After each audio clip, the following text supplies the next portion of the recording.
By the time the manager shouted, "You're fired," the waitress was already crying. But when she whispered, "Please, my child is hungry," the entire restaurant went silent. What nobody knew was that a billionaire CEO sitting at the corner table had heard every word, and what he did next would change her life forever.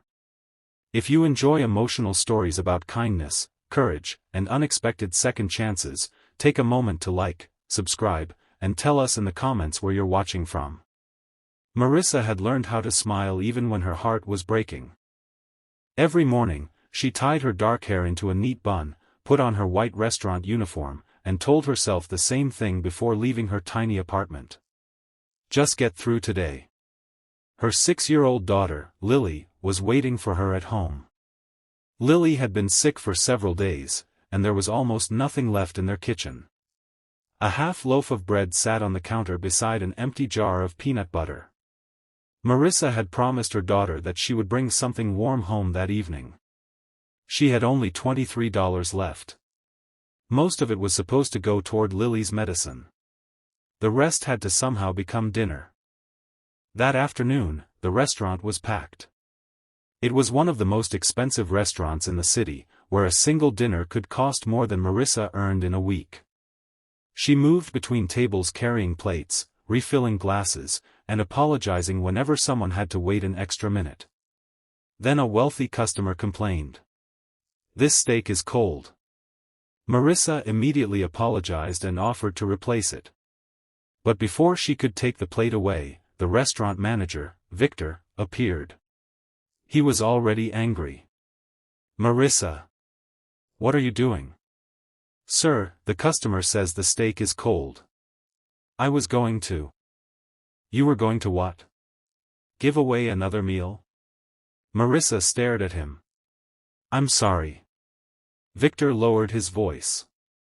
"You've been distracted all week." "My daughter is sick," she whispered. "That is not my problem." Marissa swallowed hard. "I understand." Victor turned toward the dining room. "Take the plate back." She did. A few minutes later, Marissa returned to the kitchen. Near the service counter sat a plate of food that had been prepared for a customer but was no longer needed. The kitchen staff usually threw such food away. Marissa stared at it. There was enough chicken, rice, and vegetables to feed Lily and herself. She hesitated. Then she looked toward the kitchen. Nobody was watching. She quietly placed the food into a clean container. Just then, Victor walked in. His eyes immediately fell on the container in her hands. "What is that?" Marissa froze. "It's leftover food." "Put it down." "Please, Mr. Victor." "I said put it down."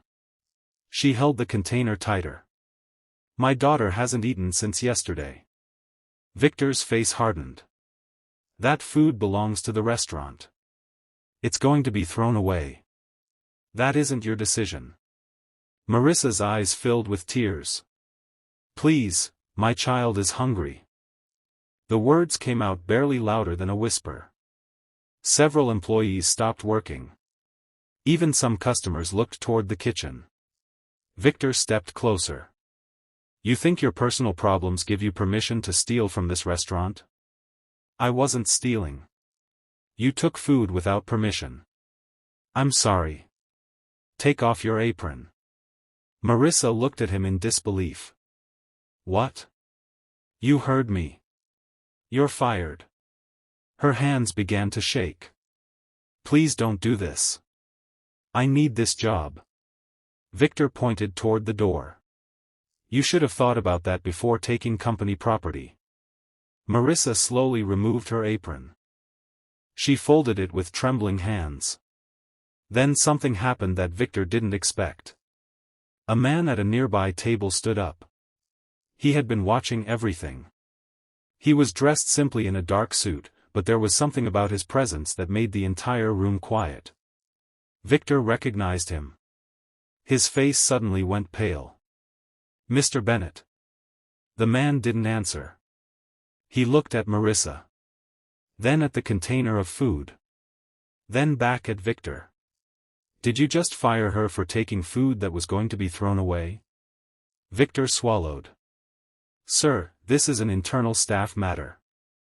No, the man replied calmly. It became my matter when you humiliated her in front of everyone. The man was Daniel Bennett, the billionaire CEO who owned the restaurant chain. Marissa had no idea. Daniel walked toward her. What is your daughter's name? Marissa wiped her tears. Lily. How old? 6. And when was the last time she ate? Marissa hesitated.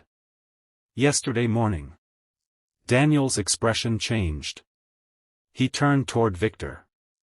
Call the kitchen. Victor immediately reached for his phone. Daniel stopped him. No. Don't call anyone. He looked at Marissa. Go home. She shook her head. But I'm fired. Daniel's voice was gentle. No, you're not. Victor stared at him. Mr. Bennett. You're suspended. The restaurant became completely silent. Daniel looked at Marissa. Take that food home to your daughter. Marissa began crying again. I don't understand. You don't need to understand everything today. He paused. Just take care of your child. That evening, Daniel couldn't forget her. He had spent years watching people fight over millions of dollars. But that woman had risked her job for a container of food that would have ended up in the trash. Something about it disturbed him. So he asked his assistant to investigate, not to punish Marissa, but to understand why one of his employees had reached that point. The next morning, he received the report. Marissa was a single mother. Her husband had left 2 years earlier after accumulating debts in her name. She worked double shifts whenever possible. She had missed several days of work recently because Lily had been sick. Her rent was overdue. Her electricity notice was final. And her daughter's medicine had not been fully purchased. Daniel stared at the report for a long time. Then he noticed something else.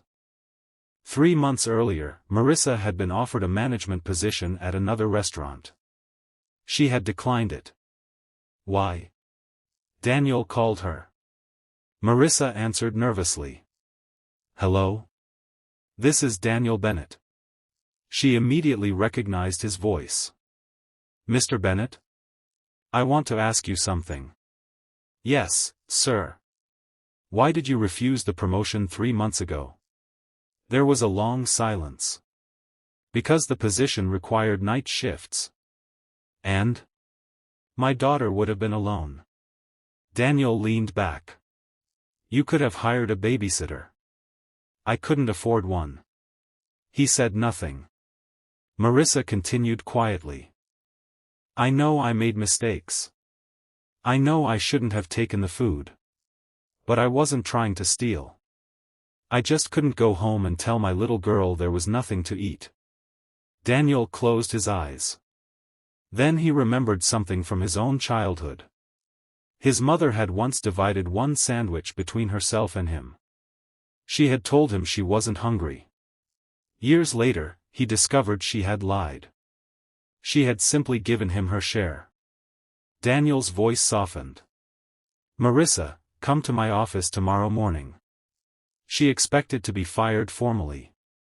Instead, Daniel handed her an envelope. Inside was a check covering her overdue rent, Lily's medical expenses, and several months of groceries. Marissa stared at it. I can't accept this. You can. But why? Because someone once helped my mother when she had nothing. Marissa looked up. Daniel continued. I spent years trying to become successful enough to repay that kindness. Maybe this is how I finally do it. Marissa began crying. But Daniel wasn't finished.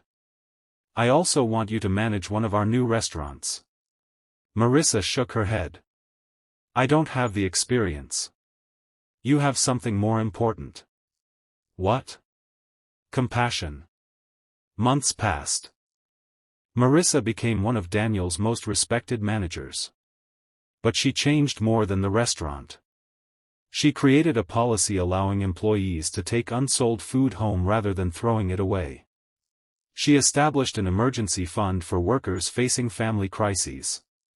And she made sure nobody was ever embarrassed for struggling. One evening, Daniel visited the restaurant unexpectedly. He saw an employee quietly placing leftover meals into containers. A young cook asked nervously, "Is this okay?" Marissa smiled. "Of course. Take them home." Daniel watched from across the room. Marissa noticed him.